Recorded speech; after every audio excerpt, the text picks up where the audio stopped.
The bag of fish guts isn't fish bait, it's wolf bait. Is this from today? The smell is strong, but 9 of 10 times the wolf avoids the snare.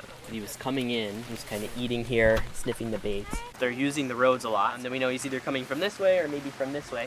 He's gonna come in, and now he kind of has these 2 guide sticks to kind of sniff him.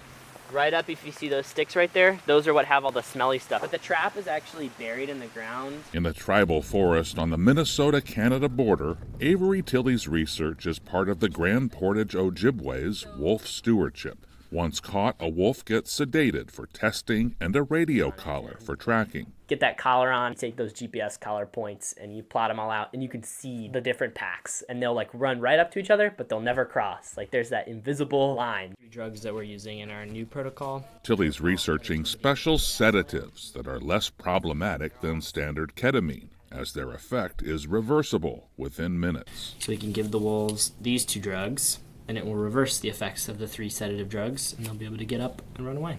The goal is to minimize stress on the wolf, who's considered a brother in Ojibwe culture. What happens to the wolf happens to the Anishinaabe, and what happens to the Anishinaabe happens to the wolf. So that's a narrative that talks about our very close relationship with mind and the wolf. When we catch a wolf, we give it an identification number. We also give it like an Ojibwe name.